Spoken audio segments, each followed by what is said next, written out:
കർത്താവിൻ്റെ ധന്യമായ നാമം വാഴ്ത്തപ്പെടുമാറാകട്ടെ. അനുഗ്രഹീതമായ ഈ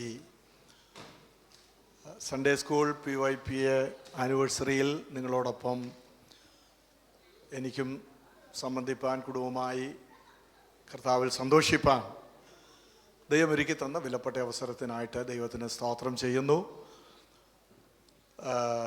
സൺഡേ സ്കൂൾ, അതുപോലെ തന്നെ PYPA അഥവാ യുവജനങ്ങളുടെ പ്രവർത്തനങ്ങൾ ദൈവസഭയെ സംബന്ധിച്ച് അത് വളരെ അനുഗ്രഹമാണ്. ഒരു ചിന്തകൻ പറഞ്ഞിരിക്കുന്നത്, they are the backbone of the church. സഭയുടെ ബാക്ക് ബോൺ ആണ് സൺഡേ സ്കൂളും അതുപോലെ PYPAയും. നമ്മുടെ സഭയുടെ ഭാവി പ്രത്യാശയാണ് യുവജനങ്ങൾ, കുഞ്ഞുങ്ങൾ എന്ന് പറയുന്നത്. നിശ്ചയമായും ഈ സഭയിലുള്ള കുഞ്ഞുങ്ങളും യുവജനങ്ങളും വളരെ ആക്റ്റീവായിട്ട് എല്ലാ കാര്യങ്ങളിലും സംബന്ധിക്കുന്നു എന്നറിയുന്നതിൽ ഞങ്ങൾക്ക് വളരെ സന്തോഷമുണ്ട്. ഞാൻ കഴിഞ്ഞ ആഴ്ചയിൽ പറഞ്ഞതുപോലെ ഇവിടെയുള്ള പല കാര്യങ്ങളും ഞങ്ങൾ കാണാറുണ്ട്, കേൾക്കാറുണ്ട്. വളരെ ആക്റ്റീവായി പ്രവർത്തിക്കുന്ന നിങ്ങളെ ഓർത്ത് ദൈവത്തിന് സ്തോത്രം ചെയ്യുന്നു. ഇവിടെ ഈ പ്രോഗ്രാമെല്ലാം ഞാൻ ശ്രദ്ധിക്കുകയുണ്ടായി. അനുഗ്രഹിക്കപ്പെട്ട ദൈവത്തിൻ്റെ വചനചിന്തകളൊക്കെ നമുക്ക് കേൾക്കുവാനായിട്ടിടയായി തീർന്നല്ലോ. വെൽക്കം സ്പീച്ചിൽ പ്രിയാക്സ പറഞ്ഞതുപോലെ ബാല്യത്തിലെ നുകം ചുമക്കുന്നത് ഒരു പുരുഷന് നല്ലത്. മത്തായി സുവിശേഷം 11-ാം അധ്യായത്തിൻ്റെ 29-ാം വാക്യം, 28, 29 വാക്യങ്ങളിൽ നമ്മുടെ അരുമനാഥനായ കർത്താവ് പറഞ്ഞ ആ വാചകം നമുക്കെല്ലാവർക്കും നന്നായിട്ടറിയാം. ഞാൻ സൗമ്യതയും താഴ്മയുള്ളവനാകയാൽ എൻ്റെ നുകം ഏറ്റുകൊണ്ട് എന്നോട് പഠിപ്പീൻ. എൻ്റെ നുകം അത് ലഘുവാണ്, എൻ്റെ ചുമട് അത് ഭാരമില്ലാത്തതാണ്. പലസ്തീനിൽ ഇങ്ങനെയുള്ള കാര്യങ്ങളൊക്കെ, കാർഷിക ഉപകരണങ്ങളൊക്കെ ഉണ്ടാക്കി വിൽക്കുന്ന ആളുകളുണ്ടായിരുന്നു.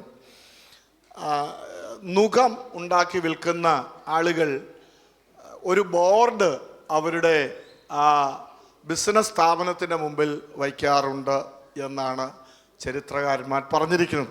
അവർ പറയുന്നത് മൈ യോക്ക് ഫിറ്റ് വെൽ. ആ ഒരു ബോർഡ് വയ്ക്കും, എൻ്റെ നുകം അത് നന്നായി ചേരും എന്നാണ്. സാധാരണ ഒക്കെ ലോക്കലായിട്ടുണ്ടാക്കുന്ന നുകങ്ങൾ അത് മൃഗങ്ങളുടെയൊക്കെ അല്ലെങ്കിൽ കാളകളുടെയോ മറ്റും തോളിൽ വച്ചാൽ അത് ഇറിറ്റേറ്റ് ചെയ്യും. ആ മൃഗങ്ങൾക്കത് ഭാരമായി തീരും. അത് വളരെ ബുദ്ധിമുട്ടുണ്ടാക്കുന്നതാണ്. എന്നാൽ വളരെ നന്നായി നുകമുണ്ടാക്കി വിൽക്കുന്ന ആളുകൾ അവരുടെ ബിസിനസ്സിനാക്കൂടെ ആയിരിക്കാം അവർ എഴുതി വെക്കുന്നത് മൈ യോക്ക് ഫിറ്റ് വെൽ. കർത്താവ് ഇത് കണ്ടുകൊണ്ടാണ് തന്നെ അനുഗമിക്കുന്ന ജനസമൂഹത്തോട് പറയാനായിട്ടിടയായി തീർന്നത്, എൻ്റെ നുകം ഏറ്റുകൊണ്ട് എന്നോട് പഠിപ്പീൻ. ഇവിടെ നുകം എന്നതുകൊണ്ട് അർത്ഥമാക്കുന്നത് ഒരു എളിമത്വമാണ്. അവിടെ തന്നെ മത്തായി സുവിശേഷത്തിൽ തന്നെ വായിക്കുന്നത്, ഞാൻ സൗമ്യതയും താഴ്മയും ഉള്ളവനാകയാൽ എന്ന പ്രയോഗമുണ്ട്. അപ്പം നുകത്ത് പ്രതിനിധാനം ചെയ്യുന്നത് മീക്ക്നെസ് ആൻഡ് ലോൺലിനെസ്.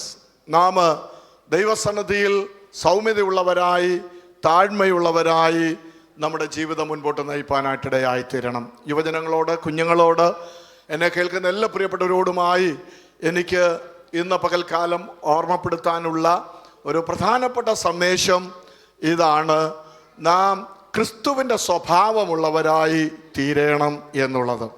നാം we should be like Christ. ക്രിസ്തുവിന് സമാനമായ ഒരു ജീവിതത്തിന് ഉടമകളായി നാം മുൻപോട്ട് പോകുവാനായിട്ടിടയായിത്തീരണം. ആമേൻ. IPC ബഥേൽ ചർച്ച് ബെൽഫാസ്റ്റിലുള്ള എല്ലാ യുവജനങ്ങളെയും, എല്ലാ കുഞ്ഞുങ്ങളെയും, ദൈവമക്കളെയും ഞാൻ അതിനായിട്ട് ആഹ്വാനം ചെയ്യുകയും എല്ലാവിധ ആശംസകളും ഈ PYPA സൺഡേ സ്കൂൾ പ്രവർത്തനത്തിന് ഞാൻ ഈ അവസരത്തിൽ നേരുകയും ചെയ്യുന്നു. സൺഡേ സ്കൂൾ അധ്യാപകരെ കുറിച്ച് ഒരു വാക്ക് പറയാതിരിക്കാനായിട്ട് തരമില്ല. നമ്മളൊക്കെ ഇവിടെ ജോലി ചെയ്ത് പണം ഉണ്ടാക്കാനായിട്ട്, അതാണല്ലോ നമ്മുടെ ആത്യന്തികമായ ലക്ഷ്യമെന്ന് പറയുന്നത്. അതിൻ്റെ കൂടെ ഉള്ളതാണ് ആത്മീയമെല്ലാം. അപ്പം സാമ്പത്തികമായ ഒരു നേട്ടം നാം എപ്പോഴും പ്രതീക്ഷിക്കുന്നുണ്ട്. പക്ഷേ ലോകത്തിൽ ശമ്പളമില്ലാതെ ജോലി ചെയ്യുന്ന ഒരു കൂട്ടം ആളുകളുണ്ടെങ്കിൽ അത് സൺഡേ സ്കൂൾ അധ്യാപകർ മാത്രമാണ്. കരങ്ങൾ ഉയർത്തുന്ന സ്തോത്രം പറയാമോ? ഇവിടെ സൺഡേ സ്കൂൾ അധ്യാപകരായിട്ടുള്ളവരൊന്ന് കരമുയർത്തുമോ? ദൈവം നിങ്ങളെ അനുഗ്രഹിക്കട്ടെ. നമുക്കൊരു കൈയടിച്ചവരെ ഒന്ന് പ്രോത്സാഹിപ്പിക്കാമോ? ഈ ലോകത്തിൽ ഇവർക്ക് ശമ്പളമില്ല, പക്ഷേ സ്വർഗത്തിൽ കർത്താവ് പ്രതിഫലം നൽകുന്ന ഒരു ദിവസമുണ്ട്.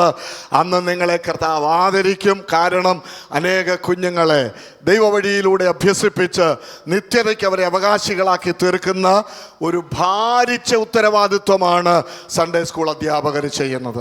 അവരെ കർത്താവ് ധാരാളമായിട്ട് അനുഗ്രഹിക്കട്ടെ. യുവജന പ്രസ്ഥാനത്ത് നേതൃത്വം കൊടുക്കുന്നവരെ ദൈവം അനുഗ്രഹിക്കട്ടെ.